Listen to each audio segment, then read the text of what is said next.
Day 9 is brought to you by Tidy Trucking. Tidy offers tank and pressure trucks servicing the oil and gas industry for Northern Alberta and BC. We kick off at Peace Island Park in Taylor, BC. The program consists of two 28 miles run up to Happy Hour Corner and back, with afternoon circuits. Remaining consistent with the rest of the marathon, our first boat away was Gord Humphrey.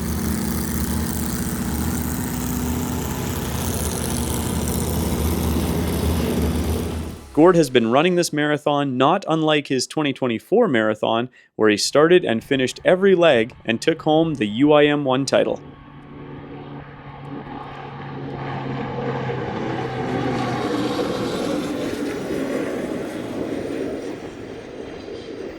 This is Gord's home water here in Taylor, and with his lead coming into the final stretch of the marathon, he's sitting in a position now where he doesn't have to push his boat as hard and just focus on keeping his equipment running all the way to the end tomorrow.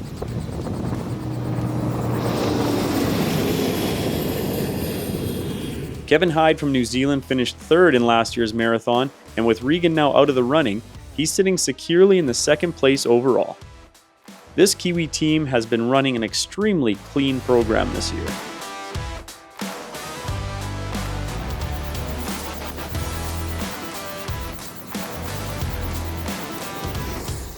Third overall in the UIM running is Spencer King, who's also leading the A class. This is your fastest piston boat currently running on the marathon, and some viewers will be happy to know it's a Ford-powered big block.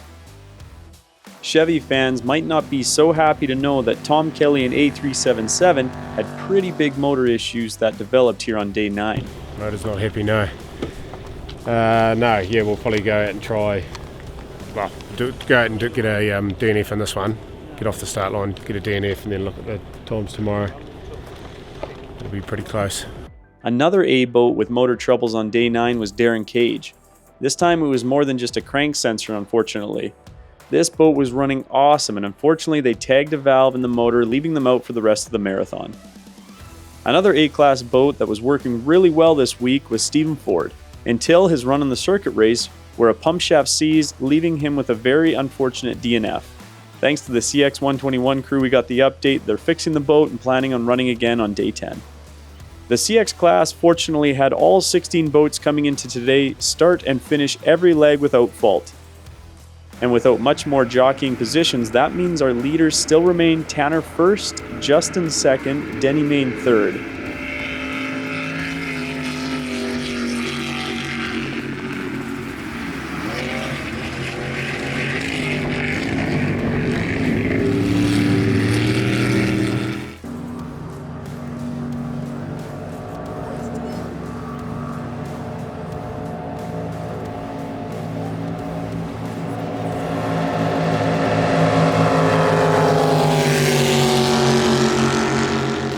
You guys bumped down early on the marathon when you guys had motor troubles, but you have been on the highlight reel ever since because you guys are driving that boat like you stole it.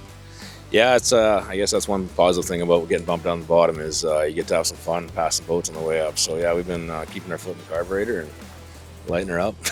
You had a lot of adventure there, passing a couple boats on the way up. How was it? It was good. We got kind of stuck right in the middle of their wakes, but I think we surprised them both when we came right up between them.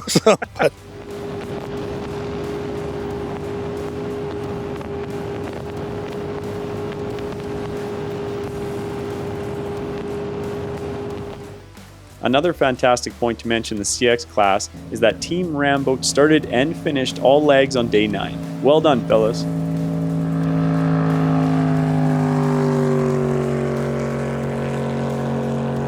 Down into the FX class today, and the Johnson twins are still running extremely fast in FX.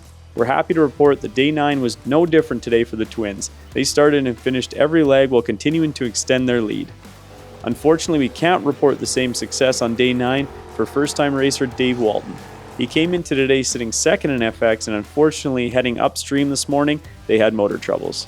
Just slowly started losing RPM as we made our way up there, and never, not a noise. Oil pressure was still good there, but dropped off hard there around that last little corner before happy hour, and seized up solid. But I think we're gonna try to jump up next to into CX there next year, get a little more speed. We're a little flat, us big boys in this little boat, so yeah, I think that's the game plan going forward. To finish up day 9 here at Peace Island Park, the entire jet boat racing community rallied together and put on an extremely memorable show for fans, organizers, and fellow competitors alike. All remaining boats which were still running in the marathon took to the water following the final circuit races to pay tribute to 3 very major players in the jet boat racing community who we lost this year: Louis Rozema, Mike Rowe, and Brian Austin.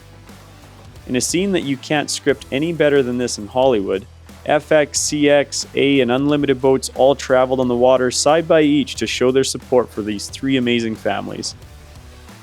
Tomorrow marks the final day of the marathon, where we crown the world champions in each of the 4 classes, as well as the overall UIM champion for 2025. We'll see you tomorrow.